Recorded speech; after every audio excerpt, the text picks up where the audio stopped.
The WOTUS rewrite comment period will be opening up soon. We did have a small setback with the court yesterday, but the important thing is we're working on a new definition of waters of the U.S. It should be coming out for public comment in the next 30 to 60 days. New life and new exhibits highlight the UP State Fair. And Michigan Agricultural Commodities' Chris Betz will join us with a market update. I'm Janell Brose, and this is Farm News 5. Farm News 5 is brought to you by Ford. The Waters of the U.S. rule, or WOTUS, is now law of the land in half of the country, following a South Carolina federal court ruling last week. The ruling puts wetlands and waterways in 26 states under federal regulation, while the remaining 24 states are protected by other federal court injunctions. Environmental Protection Agency Acting Administrator Andrew Wheeler told farmers in Southeast Michigan last week that the agency is in the midst of reworking WOTUS. What we're trying to do with this new definition of waters of the U.S. is to explain to the farmers and to the landowners what is and is not a wetland, so that they can make that decision by looking at their own property, and they won't have to hire consultants or lawyers to tell them whether or not they have a wetland. We think it should be a common sense definition, and that's what we're striving for. So please, when you take a look at our proposal, comment, let us know what you think, and let us know if we can improve it, and we hope to go final with something early next year. It was encouraging to have Administrator Wheeler here today, who's in Ohio, who understands the massive importance that is to us, but also understands the importance of agriculture. And so to have him here today, to hear real live people who are involved day to day in agriculture, to hear their concerns, but also their willingness to do things in a voluntary way that meets good science, good farming and agricultural practices, but moves the P forward and doesn't stop us in our tracks, was a good thing to have happen today. The American Farm Bureau Federation and a coalition of business organizations are appealing the ruling in South Carolina. In a separate filing in Texas, the same coalition is urging that court to issue a nationwide injunction against the 2015 WOTUS rule.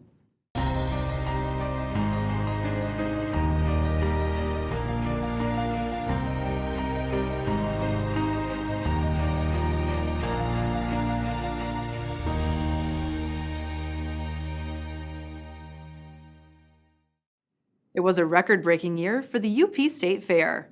Held in Escanaba, the fair hosted almost 88,000 guests from August 13th through the 19th. And once again, the most popular exhibit was the Miracle of Life Pavilion, which featured presentations by Michigan State University veterinarians and students and live births from livestock brought in by County Farm Bureau members from across the UP. Over the course of the week, 12 calves, 11 lambs, and 10 dozen chicks were born.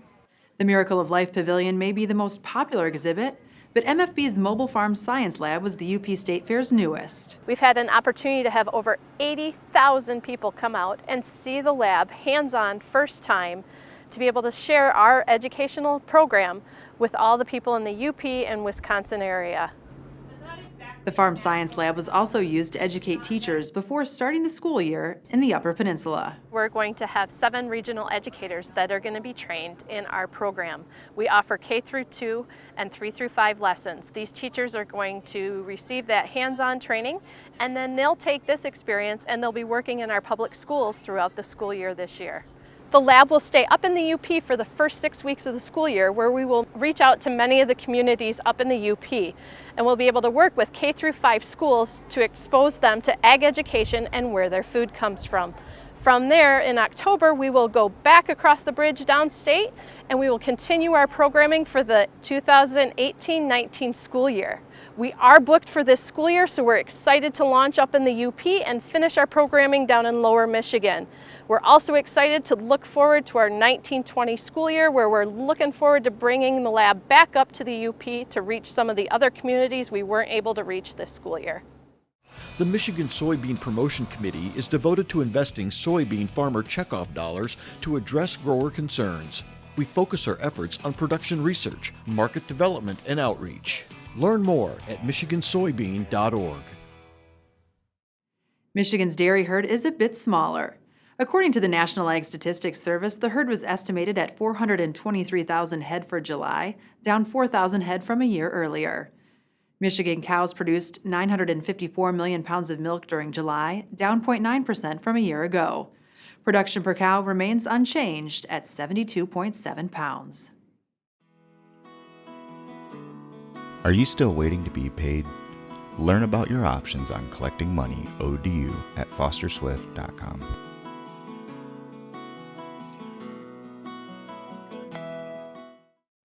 Mark your calendar for several upcoming crop field days in Northeast Michigan.